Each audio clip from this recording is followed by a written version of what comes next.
Hello again, guys. I wanna introduce you my original pure Brisa peach. This is rotted the trunk of Brisa peach.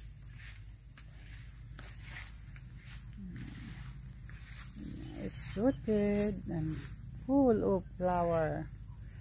The blooming Brisa peach. I really love this one. Full of blocks, full of flowers.